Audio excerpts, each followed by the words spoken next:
We have been exploring the wedding at Cana story in the Gospel called John. Our common lectionary does a Frankenstein job cutting up sections of the Gospels, but they never were meant to be read like that. We do the same when we search for individual verses and stories in them to proof text things. But you'll never understand the wedding at Cana story or the Gospel of John unless you see the great trouble the anonymous author went to in order to convey his message in his literary artistry. Step back a bit and see this outline of the fourth Gospel.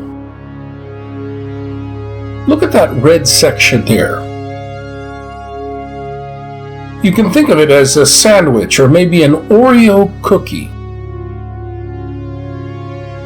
If you really want to understand where the wedding story fits into John and what it means, you need to read and grasp the bigger picture of the Oreo cookie section that goes from Cana in Galilee to Cana in Galilee. All these stories are placed next to one another in a literary artistry. They build off each other, impacting each other, showcasing different people related to Israel who respond to Jesus differently as he brings life back to the world. And by the world, John doesn't mean the globe that we know, but to first century Israel. That's what he means by the world. What God so loved, but what hated God so much. Did stories in this Cana to Cana Oreo section of John, like the wedding, happen historically? Or are these all literary creations? Why is this story unique to John? Didn't the other gospel writers know about this story? And if they did, why did they choose not to include it? Was it because it wasn't important for them? Now, what's the matter? They didn't know that story? Or did they know it again and choose not to use it? All the I am sayings, I am the bread of life, I am the door, I am the resurrection and the life. All of those I am sayings that are in the Gospel of John, nowhere else in early Christian literature. Nowhere. So did Jesus say any of those, or are those the creation of early Christian preachers using Jesus' stories? Difficult to tell. It gets much more difficult. Seeing these patterns in John helps bring out the meaning the human author actually intended to convey.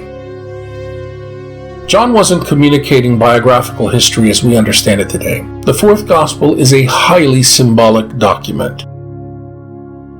It is filled with these patterns of literary artistry, both inside and outside the Oreo cookie section. Look at this pattern here. At Cana, we see that the mother of Jesus requests a favor from her son. This is repeated by different characters elsewhere in the fourth gospel.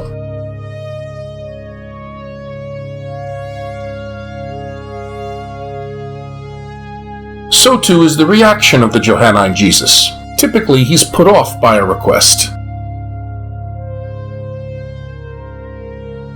He meets it with a stalling reluctance. Sometimes a rebuke. Next, this is followed by Jesus complying with the request and granting the favor, which is rather jarring given his initial negative response. Finally, this is followed by conflict with the Judeans and their sinful intransigence, that is, conflict with the world that so hated God. Let me give an important side note here. Please correct your New American Bible Revised Edition and other English translations whenever reading John. Feel free to do it, because it is Judeans, never Jews. Jews are nowhere to be found inside the fourth gospel, despite every Good Friday service you've attended. Our English translations and our lectionary readings are terribly wrong to render Judaioi or Yehudim as Jews. In the Bible, it is always correctly rendered Judeans, without exception. The fourth gospel we call John is not hating on Jewish people, nor is Matthew condemning our Jewish brothers and sisters as Christ killers, We need to fix our errant, anachronistic translations which feed into genocidal hatred and injustice committed against our Jewish brothers and sisters. None of that belongs in the Bible. In the fourth gospel called John, the conflict of this pattern is between Jesus and the Judeans, not Jews. In any case, looking at this pattern, does this look like history to you? Does it look like fact-precise biography? To you that the Gospels are not history books. To demonstrate that is very easy. And I know I've cited this before. In Matthew, Mark, and Luke, Jesus is crucified on Friday. In John, he's crucified on Thursday. Now, a modern historian would look at John and say, look, dingbat, you can't keep the days of the week straight. What's the matter with you? That's not what's going on. John has a theology that Jesus is the Lamb of God slain for the sins of the world. So he moves the crucifixion to the day before Passover and has Jesus die on the cross at the exact hour that the families are killing the Passover lamb. In other words, he rearranges history in the interest of theology. I can give you another example.